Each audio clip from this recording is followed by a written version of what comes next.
اسلام کی تعلیم بڑی متوازن ہے. ایک طرف سوال کی مذمت ہے، مت اپنا دستے سوال دراز کرو کسی کے سامنے. جو شخص ہاتھ پھیلاتا ہے مانگنے کے لیے، وہ اپنی عزت نفس کو ہتھیلی پر رکھ کر آپ کے سامنے پیش کر رہا ہے، اور آپ ٹھوکر مار دیتے ہیں اس کی عزت نفس کو. مانگو اللہ سے، اللہ کسی کے دل میں ڈالے تمہاری ضرورت پوری کر سکتا ہے، بغیر اس کے کہ تم کسی کے سامنے دستے سوال دراز کرو. تو سخت مذمت ہے.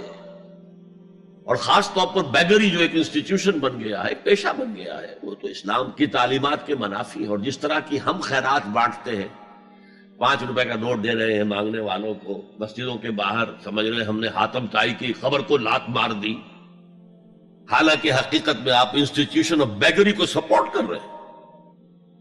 کسی ایک کو لے لو، آؤ چلو مجھے اپنا گھر دکھاؤ، مجھے بتاؤ تم واقعی اس قابل ہو یا نہیں ہو، اور پھر اس کی مدد کریں، لمسم کریں. پھر وہ 5 روپے نہیں ایسی دیں کہ وہ کچھ اپنے پاؤں پر کھڑا ہو سکے.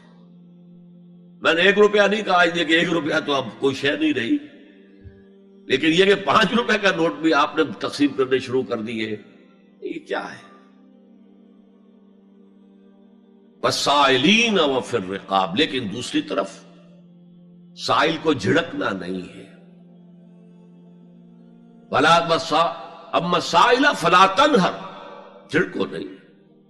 اچھا بھائی نہیں، معاف کرو، میرے پاس اس وقت آپ کی مدد کے لیے کچھ نہیں ہے، میں کچھ نہیں کر سکتا. تو ان دونوں کے درمیان اصل میں معاملہ ہونا چاہیے. بلکہ یہاں تک بھی فرمایا سائل کو ضرور دو، چاہے وہ گھوڑے پر سوار ہو کر تمہارے دروازے پہ آیا. کیا پتا اس کی واقعی الجھن کیا ہے. تو سوال کی مذمت اور سائل کو جھڑکنے کی ممانعت. حتی الامکان خالی ہاتھ نہ لوٹاؤ، اس نے اپنی عزت نفس اپنی ہتھیلی پر رکھ کر تمہاری سامنے پیش کر دیا، اسے ٹھوکر نہ مارو. لیکن جیسا کہ میں نے عرض کیا، یہ انسٹیٹیوشن آف بیگری جو ہے یہ ایک علیحدہ شے ہے، بالکل اس کا اس سے کوئی تعلق نہ سمجھیے. وفی الرقاب، رقاب جمع ہے رقبہ، گردن. فک رقبۃ او اطعام فی یوم ذی مسغبۃ یتیما ذا مقربۃ او مسکینا ذا متربہ.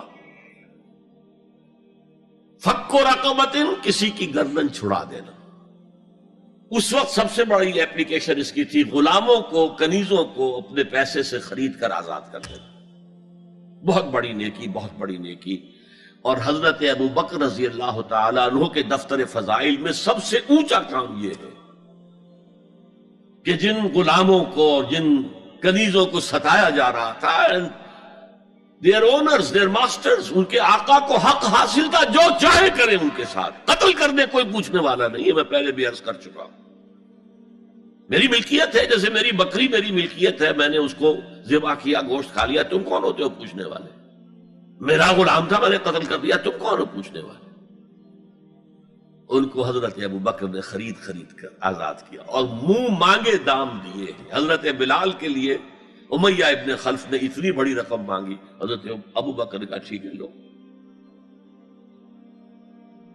باپ نے کہا بھی ابو قحافہ نے، ابو بکر کو کوئی غلام خریدنا ہی تھا تو کوئی طاقتور آدمی جو کام آ سکے کہیں، اس کو خریدنا چاہیے. انہیں کیا پتا ابو بکر کس لیے خرید رہا اور کس کے لیے خرید رہا. آج کے دور میں اس کی اپلیکیشن ہوگی.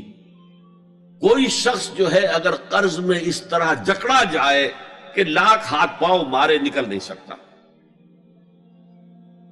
اس کو کوئی لمپ سم مدد دے کر اس قابل کیا جائے کہ وہ پھر اپنے پاؤں پر کھڑا ہو جائے. یہ نہیں کہ اسے آپ ہر مہینے کچھ رقم دیتے رہے مینٹیننس کے لیے، نہیں، اس سے تو وہ اسی پوزیشن میں رہے گا. یہ بعض مائنورٹی کمیونٹیز کے اندر یہ معاملہ موجود ہے. کوئی بھائی اگر گر گیا ہے کاروبار میں تو اس کی پھر ایسی مدد کی جائے کہ وہ پھر آپ کی صف میں آ کر کھڑا ہو جائے. Respectable members of your community وہ اس شکل میں پہنچ جائے. یہ بھی فک و رقبتن اس کی ذیل میں آج کل آئے گا. اب اس کے بعد آیا وَأَقَامَ الصَّلَاةَ وَآتَى الزَّكَاةَ. یہ دو کیا ہیں؟ یہ عبادات کی شکل میں دو ستون ہیں جو ان دو چیزوں کو سپورٹ کرتے ہیں جو اب تک بیان ہوئی ہیں. ایمان کو تازہ رکھنے کے لیے نماز قائم کرو. ہر نماز ایمان کی تجدید ہے. اقیم الصلاۃ لذکری، نماز قائم کرو میری یاد کے لیے. اپنا عہد اللہ کے ساتھ تازہ کرو. ایاک نعبد و ایاک نستعین، اے اللہ ہم تیری ہی بندگی کرتے ہیں اور کرتے رہیں گے، تجھ ہی سے مدد مانگتے ہیں اور مانگتے رہیں گے. اپنے اس عہد بندگی کو تازہ کرو، ایمان کو تازہ کرو. الحمدللہ رب العالمین الرحمن الرحیم. ایمان باللہ تازہ ہوا نا. مالک یوم الدین، ایمان بالآخرہ تازہ ہو گیا نا. یہ ہے ایمان کو قائم رکھنے کے لیے، نیکی کی اس روح کو برقرار رکھنے کے لیے اللہ تعالی کی طرف سے یہ ستون ہے. الصلاۃ عماد الدین، دین کا ستون ہے یہ نماز. اس بحث میں اس کا مقصد کیا ہے وہ میں نے بیان کر دیا. بعد میں کیوں آ رہا ہے؟ یعنی کہ اصل شے ہے ایمان، اور ایمان کو سپورٹ کرنے والا ستون ہے نماز. عملی نیکی میں اصل شے ہے ہمدردی، ہمدردی میں مال خرچ کرنا، اور اس کے لیے ستون ہے زکوٰۃ. کم سے کم یہ 2.5% تو نکالو، بوتل کا کارک تو کھل جائے، پھر اور بھی دو اور بھی دو اور بھی دو. یہ تو obligatory ہے، یہ تو فرض ہے، یہ تو لازم ہے. لیکن مقصد کیا ہے؟ اس کو جو سمجھ لیا بس یہی زکوٰۃ ہی ہمارے ذمے میں ہے، وہ بڑے مغالطے میں. حضور نے فرمایا صلی اللہ علیہ وسلم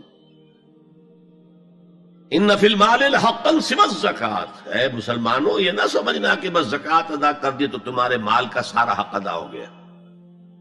ان فی المال حقا سوى الزکوٰۃ،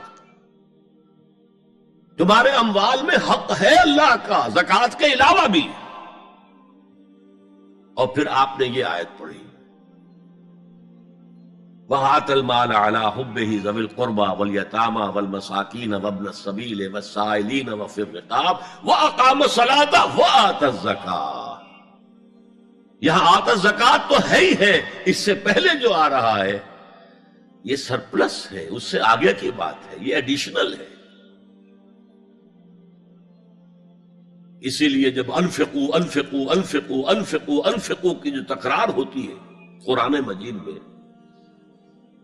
تو ایک جگہ پھر سوال کیا صحابہ نے کتنا خرچ کرے حضور؟ فرمایا قل العفو، کہہ دو جو بھی ضرورت سے زائد دے ڈالو. Don't accumulate, don't retain any thing.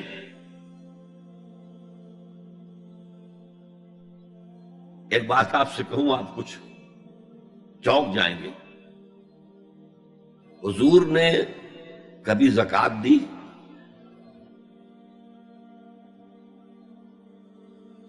کبھی نصاب کے بقدر پیسہ آپ کے پاس جمع ہوا کہ آپ پر زکوٰۃ واجب ہوتی؟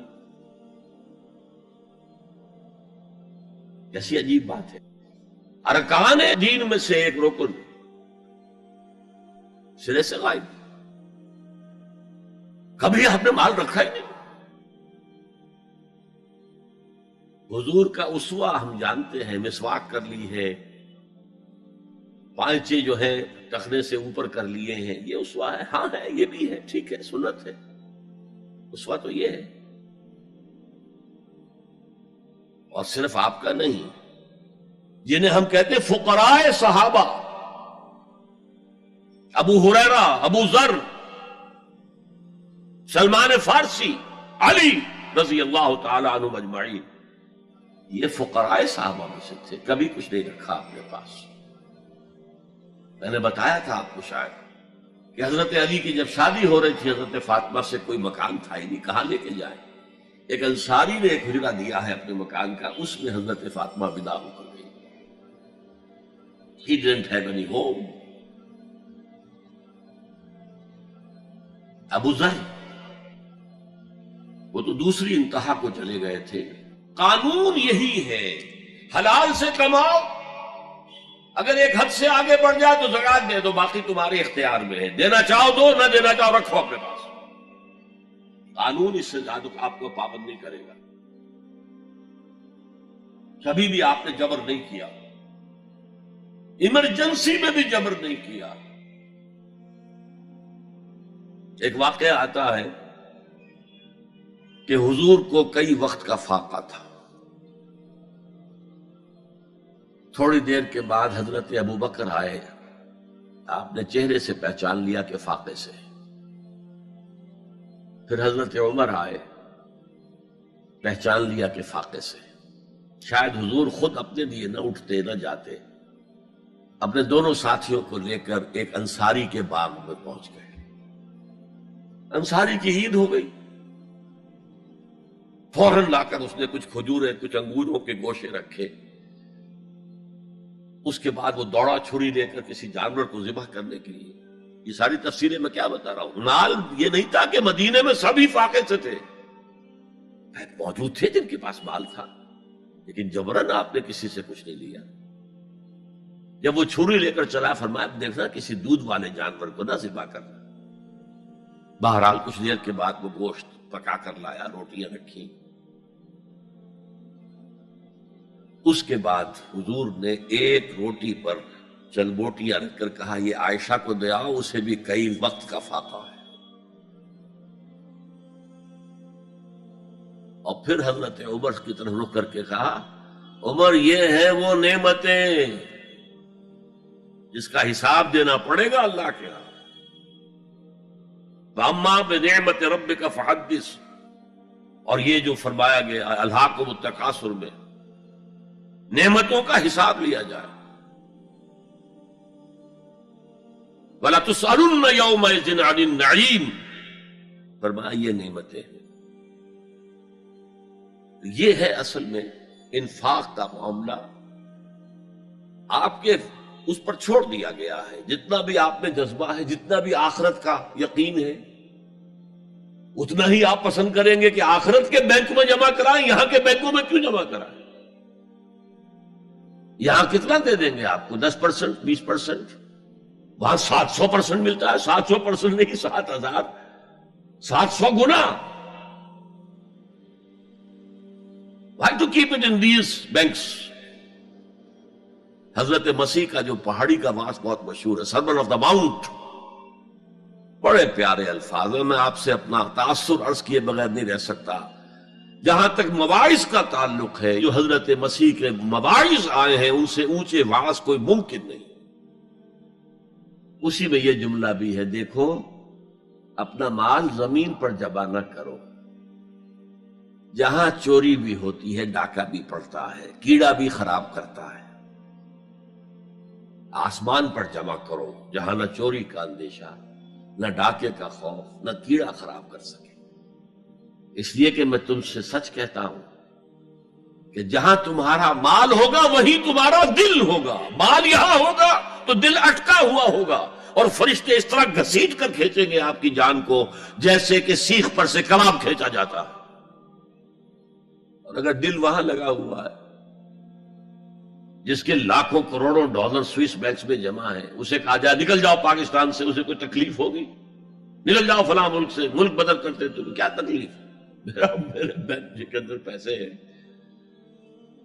البتہ جس کا باہر کچھ نہ ہو اسے اگر یہ دی جائے سزا تو اس کی تو جان پر بن جائے گی.